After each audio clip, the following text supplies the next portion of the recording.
Today we got something big brewing, and it involves a lot of sweat, determination, and maybe a few blisters. Today we are going to be diving into what it really takes to be training for a half marathon, and spoiler alert, it's not just about running. So let's get into it.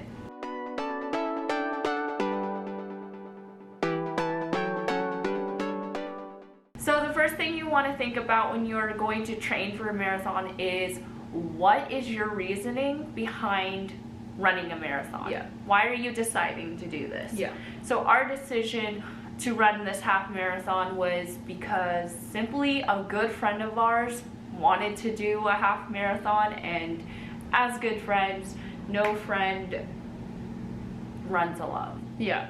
So we signed up with her. So, did we have any running experience before this? So Gia and I have always been athletes. We've always ran. We did cross country in high school until we got injured and we couldn't anymore. We did some track, but we never actually did long distance running more than like 6 miles. Yeah. Right? Yeah. And then our best friend, Jessica, our triplet, really did not do even a mile distance. She's not a distance runner. She did sports, but no long distance ever. Let's just say she went from couch potato to half marathon. The second thing to think about during all of this is the training program. What are you gonna follow to get you to that half marathon start? So Gia and I, we did 3 hardcore months of training, 4 weeks of base training, which is just simply building your endurance from wherever you started.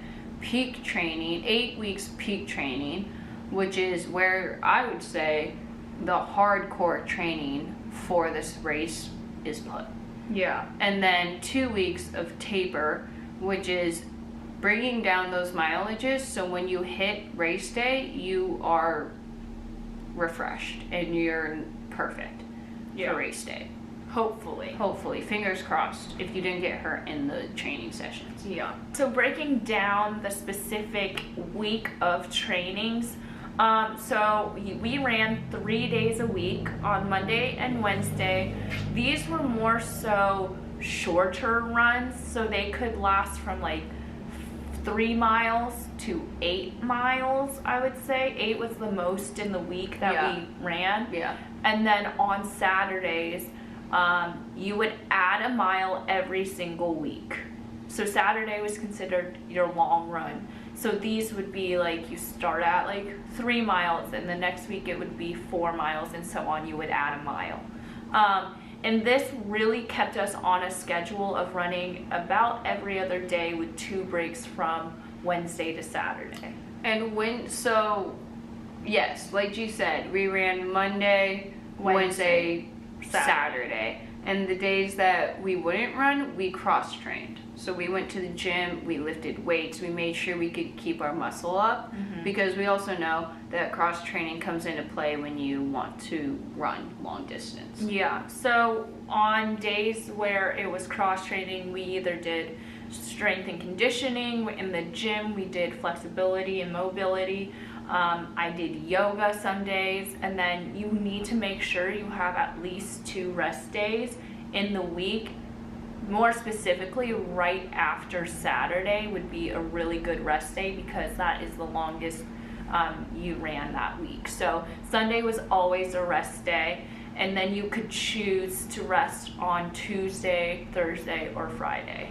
If we didn't cross-train. If you did cross-train, yeah. We cross-trained, and Jessica did not cross-train, and so we would have to ask her how she felt during the race and if she thought she needed to cross-train, but she made it and she finished it without cross-training. So I know she does want to do another one, and she did say for the next one she would want to cross-train, but like G said, she did complete it without any cross-training and only did the running portion. yeah. So it can be done. Yeah. So after you have your training program, as a novice runner, you should probably understand and learn a little bit of the physical challenges running takes on your body. Yeah. It is not easy for someone who is just starting. It does hurt.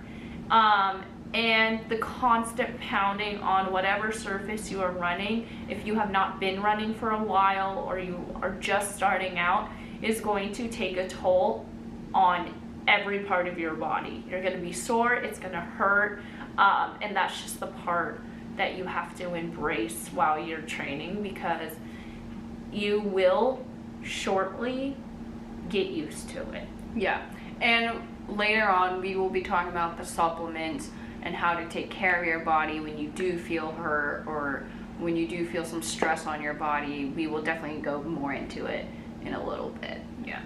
With the physical challenges, the very first thing that comes into mind is probably, how the heck am I gonna complete 13 miles, right? No one just thinks, oh, I can definitely run that. It takes a lot of practice, and that's where the training comes in. Sometimes there's days when you think you can't even go for those long distance runs, but what Gia and I found out was helpful during the training, especially on those Saturdays, was breaking up the run.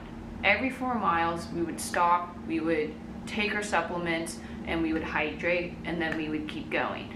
I think that helped us a lot, no matter how long the run was that day. Knowing that we could stop every 4-ish miles was a big help.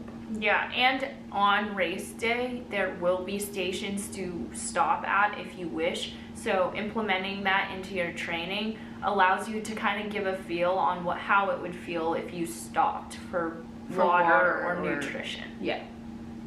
After you have done some of those long training days and you're motivated and you're consistently doing it, the next thing to think about when you're training is your nutrition and hydration. I cannot explain how important this is. Coming from 2 personal trainers, it is very, very important how you fuel your body to prepare your body for something actually quite big, which is running 13.1 miles. You need to prep your body so you can complete those and you don't get hurt during it. For long runs, longer than 4 miles, like May said, we stopped every 4 miles to goo up, and what we used were these goo gel thingies, and we found out that taking one of these before any run that was longer than 4 miles and then every 4 miles after that really helped you, because when you start to hit 45 minutes of running, your body is going to genuinely just be tired. So being able to put something into your body to get calories, to get a little bit of energy boost to finish those last few miles is something that is crucial. So goo has many different flavors. I know this is the chocolate one. Birthday cake. Birthday cake's really good. Vanilla's good. Mocha, salted caramel. They have a lot of flavors that you can play around with. I will say though, if you take goo, you're also going to want water with it. It can be very dry in your mouth and it's pretty thick. So be ready for that if you do take goo on the run.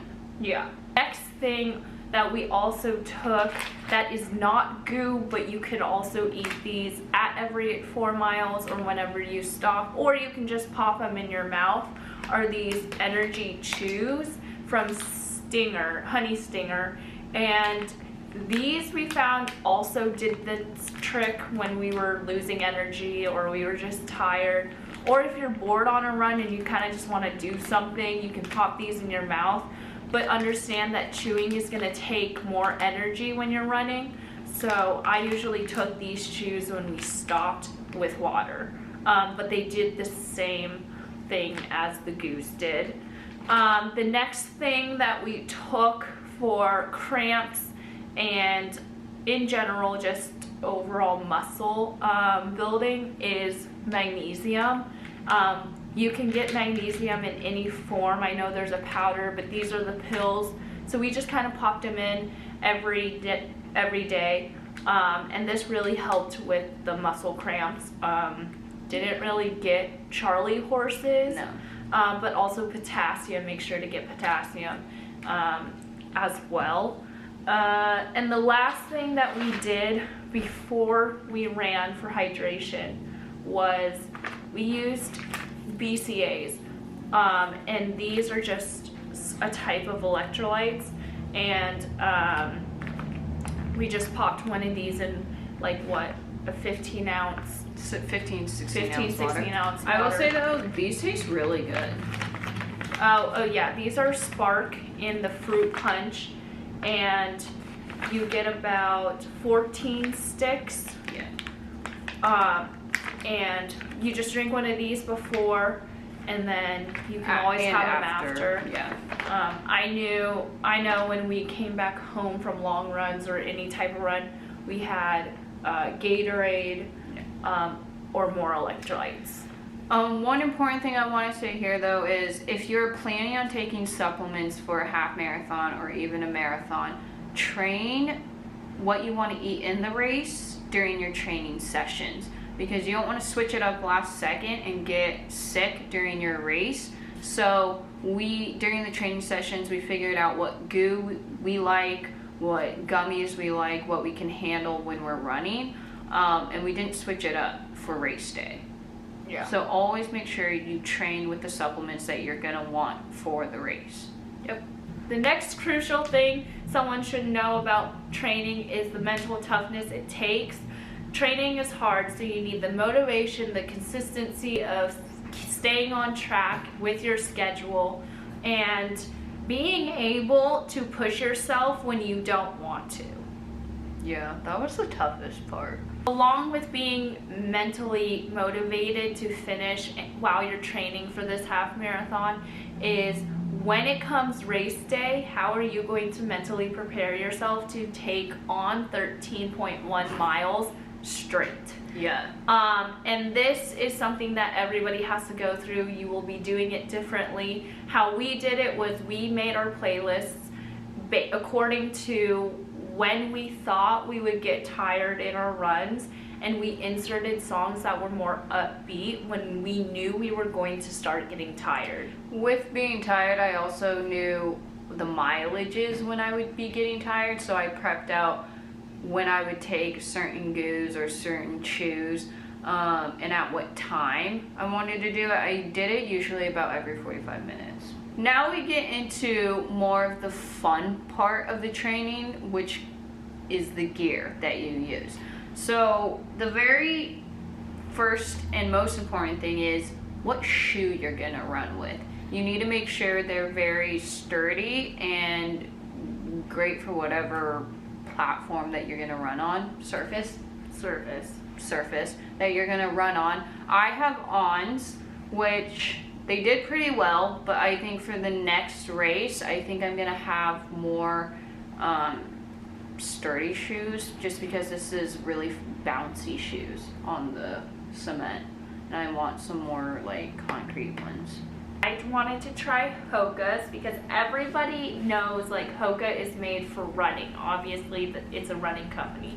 And I honestly really liked this shoe. It's just the basic, I believe, Cloud 8 shoe. I would probably get Hoka's for my next marathon to half marathon. Oh, and we did get insoles for them. The next important thing is these headphones we got, Shocks. These are bone induction ones, so these are important, so when you're out running, you can still hear cars, or like if you're gonna get hit, instead of earbuds in your ears, these just like lay right on your temple pretty much.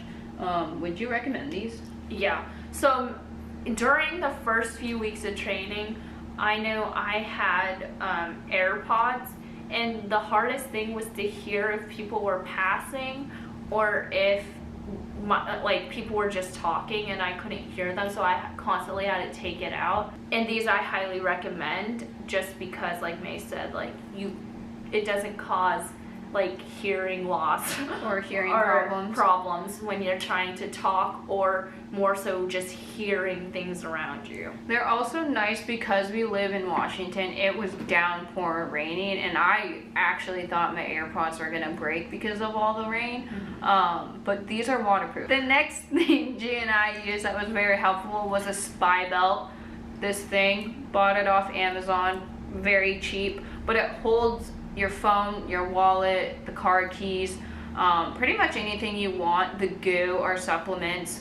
And I found out that this one was the best just because we did order a few other ones, but they were too big and they didn't fit around the waist very well. And they were clunky and it was really weird to run with. So these fit the best. They're very tight on you so that your phone doesn't like flop on your back every time you run, Yeah. which I thought was annoying as heck. And it lasted all through training and through the race, and we're still using it today. Yeah. So they last long. And I also do know some runners love the phone bands, but I didn't like anything tight on my arms when I'm running, so it was nice to just have it around my waist, and I barely felt it. Yeah. For those who have knee problems because of sports growing up, or just you're getting old Bad and joints. you have arthritis like I do, this is embarrassing because I'm 23, but I got this like cute, I'm gonna say cute because it's not, a 23-year-old should not be wearing this.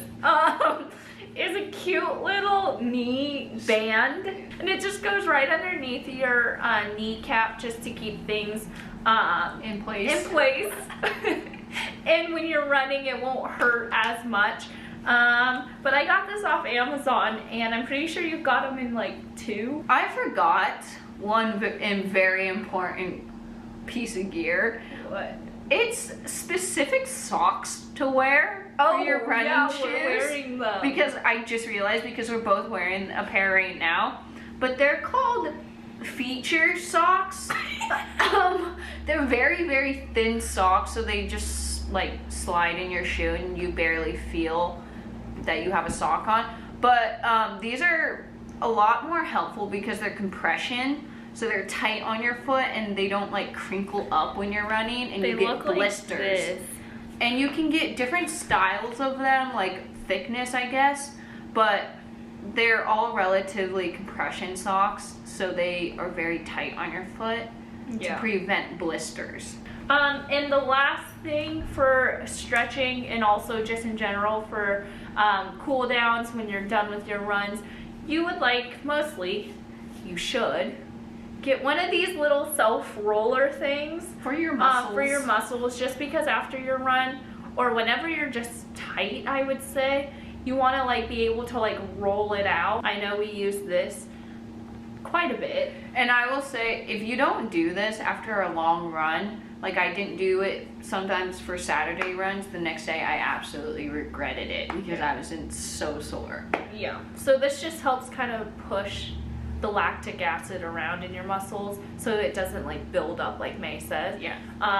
And it can prevent a lot of Charlie horses from happening. And muscle spasms. Yeah. So definitely invest in one of these. I'm pretty sure you can find this off Amazon or Target or anywhere Nike. for super cheap.